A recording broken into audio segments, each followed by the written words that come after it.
নাগরিক প্রতিদিনের অডিও নিউজে স্বাগত। দিনের শীর্ষ খবরগুলো জানিয়ে দিচ্ছি আমি সানজিদা আফরিন সোনিয়া। প্রধানমন্ত্রী তারেক রহমান বলেছেন, দীর্ঘ ১.৫ দশকেরও বেশি সময় পর দেশে অবাধ, সুষ্ঠু ও নিরপেক্ষ নির্বাচনের মাধ্যমে গণতান্ত্রিক সরকার প্রতিষ্ঠিত হয়েছে। এই পটভূমিতে জনমনে ফিরেছে শান্তি ও স্বস্তি। তবে গুম, অপহরণ আর ভয়ের সংস্কৃতি মুক্ত একটি মানবিক রাষ্ট্র গড়ার এই মাহেন্দ্রক্ষণে আইন শৃঙ্খলা রক্ষাকারী বাহিনী, বিশেষ করে পুলিশের ভূমিকা এখন আগের চেয়ে অনেক বেশি তাৎপর্যপূর্ণ। শনিবার শুরু হওয়া পুলিশ সপ্তাহ ২০২৬ উপলক্ষে দেওয়া এক বিশেষ বার্তায় সরকার প্রধান এসব কথা বলেন। পাশাপাশি পুলিশের প্রতি বিশেষ নির্দেশনা প্রদান করেন তিনি। জুলাই আন্দোলন নিয়ে দেশের বিভিন্ন থানায় যত মামলা দায়ের করা, সব মামলার তদন্ত করবে ট্রাইব্যুনাল বলে জানিয়েছে আন্তর্জাতিক অপরাধ ট্রাইব্যুনালের চিফ প্রসিকিউটর মোহাম্মদ আমিনুল ইসলাম। শনিবার উত্তরায় শহীদ পরিবারের সদস্য এবং আহত জুলাই যোদ্ধাদের সঙ্গে গণশুনানি ও মামলার তদন্ত অগ্রগতি পর্যালোচনা শেষে তিনি এ কথা বলেন। এ সময় তিনি আন্দোলনের সময় সংঘটিত হত্যাকাণ্ডের ঘটনাস্থলও পরিদর্শন করেন। চিফ প্রসিকিউটর বলেন, দেশের সকল থানায় দ্রুতই আনুষ্ঠানিক চিঠি পাঠাবে প্রসিকিউশন। একই সঙ্গে তিনি জুলাই আন্দোলনে ক্ষতিগ্রস্ত ভিকটিমদের পরিবারের জন্য বিশেষ নিরাপত্তা দেওয়ার নির্দেশ দেন।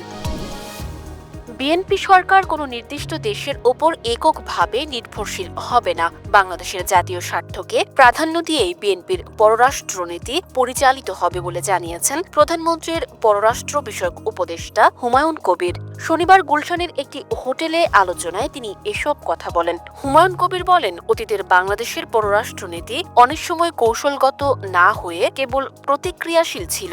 বিশেষ করে গত প্রায় ২ দশকে দেশ একটি নির্দিষ্ট রাষ্ট্রের ওপর অতিরিক্ত নির্ভরশীল হয়ে পড়েছিল।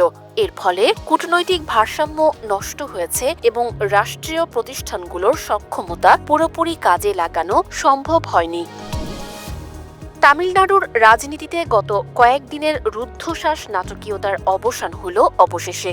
সব জল্পনা কল্পনার অবসান ঘটিয়ে অভিনেতা বিজয় নেতৃত্বাধীন তামিরাগা ভেট্টরি কাঝাগামকে সমর্থন দিয়েছে থল তিরু মাভালাভানের দল ভিসিকে। ফলে প্রয়োজনীয় সংখ্যা গরিষ্ঠতা অর্জন করে রাজ্যের মুখ্যমন্ত্রী হিসেবে শপথ নিতে যাচ্ছেন সুপারস্টার বিজয়। ২৯৪ আসনের তামিলনাড়ু বিধানসভায় সরকার গড়তে প্রয়োজন ১১৮টি আসন। একক বৃহত্তম দল হিসেবে বিজয়ের টিভিকে ১০৮ আসন পেলেও সরকার গঠনের জন্য প্রয়োজনীয় সংখ্যা থেকে কিছুটা দূরে ছিল। তবে শনিবার ভিসিকে ২ আসন এবং আইইউএমএল ২ আসন নিঃশর্ত সমর্থন দেওয়ায় বিজয়ের জোটের আসন সংখ্যা এখন ১২০-এ পৌঁছেছে।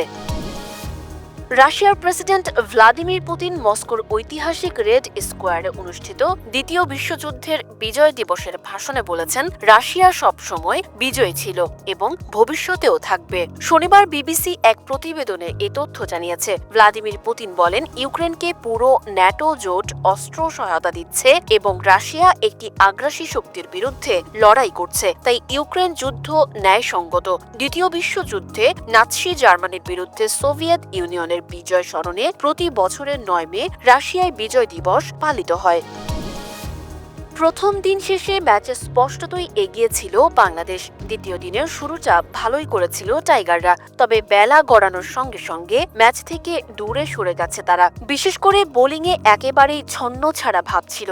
পাকিস্তানের উদ্বোধনী জুটি ভাঙতে বাংলাদেশকে অপেক্ষা করতে হয়েছে ২২ ওভার। দিনের একমাত্র সাফল্যও সেটি। তাই প্রথম ইনিংসে ৪০০ রান করেও দ্বিতীয় দিন শেষে ম্যাচে পিছিয়ে স্বাগতিকরা। মিরপুর টেস্টের দ্বিতীয় দিন শেষে প্রথম ইনিংসে পাকিস্তানের সংগ্রহ ১ উইকেট হারিয়ে ১৭৯ রান। তারা এখনো ২৩৪ রানে পিছিয়ে আছে, তবে হাতে আছে আরও ৯ উইকেট।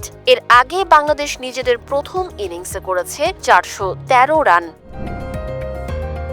এই ছিল আজকের শীর্ষ খবরগুলো। প্রতিদিনের অডিও নিউজ শুনুন আমাদের ওয়েবসাইট, ইউটিউব চ্যানেল এবং ফেসবুক পেজে।